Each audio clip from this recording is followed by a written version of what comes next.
I wanted to thank a bunch of my students today. I was having an off morning, and I wanted to thank you for noticing that I probably wasn't myself. What I said to a lot of you is that I kind of let a friend down. I was allowing myself to feel guilty about it. I was certainly sad this morning. I think a lot of us have off days. We don't know what to do about them. And one of the things that I often talk about in my book is looking for, where can you get your power back? As much as we dislike it, I think a part of us actually does like indulging it. I think one of the important things is that we remain authentic about it. So, there's a point in the day when a couple people ask me like, "Hey, are you okay?" Because I didn't have a moment to explain anything to them, I said, "Yeah, I'm fine." And I didn't really want to say that. I think if I had another moment, yeah, I'm not feeling great, but I'm gonna be talking with someone about it in the next hour or two. You find yourself needing to to perform is you just gotta schedule in or know that you're gonna be talking to someone. So I texted my wife and said, "Hey, are you available at like 11:30 where I could give you a quick call and just kind of get something off my chest?" I let her know what was going on, and she just listened to me, and I cried about it. And I think it was really valuable for me to be able to get a few tears out. Sometimes we just got to let ourselves be human. I think a lot of times we think to ourselves that crying is bad, and I don't think that it is. Let myself be human for a little bit.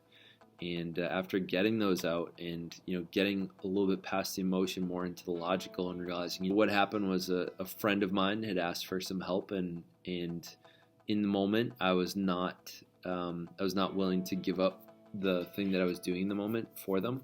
And there's someone who often bends over backwards for me. What I said was, "No, I'm not going to help you right now." And I think if I were to do it again, and I was looking at where I could be responsible, that I think I would have said, "You know what, I'm so sorry. Is there any way I can help later, or is there another time I can do it other than right now? I'm really in the middle of something that I've been working on for the past 45 minutes, and I'd really like to stay on it. Can I help you in some other way?" In my interaction with them, it definitely came off as rude. I think I just said, "No, I really can't help you right now." That little comment about, I want to help you, because I think the thing that really upset me was that I was mad at myself, because they let me know that the expectation was that I would help them because they do it so often for me.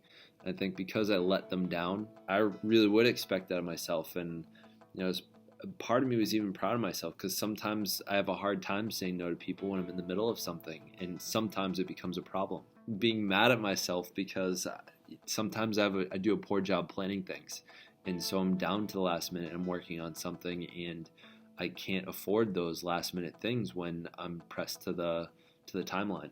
I just wanted to thank the people that have helped me get through that today. And I think that if I were younger, if I didn't have some of the practices and tools that I have nowadays, I might be still upset about it now. I might still be sad. I wouldn't be looking for where I could take responsibility. I'd still be trying to blame them for something. For a little while, I was thinking like, it's not right of them to expect that of me. That's asking too much. That's not fair. That's when I was at my lowest, kind of, was like when I refused to take any responsibility for it.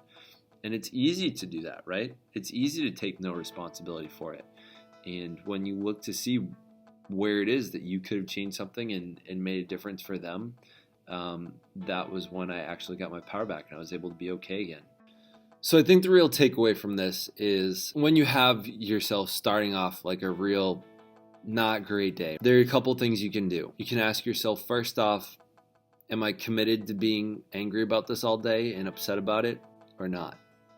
If you say yes, like I am committed to being upset about it, don't do anything, just keep doing your day. If you say, you know what, I would like to turn this around, I'm really just not feeling it right now, pick a time when you're going to be willing to do something about it. I think a lot of us will say to people, ask us, "Hey, you all right?" And we're like, "Oh, I'm fine.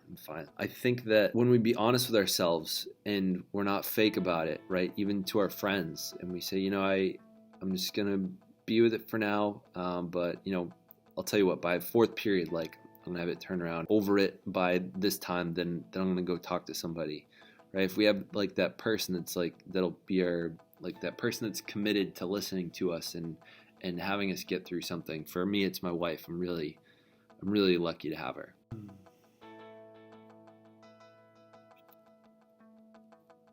Sometimes it's definitely hard when you feel like it's someone that you have a really great relationship with, and something is not going 100% the way you want it to.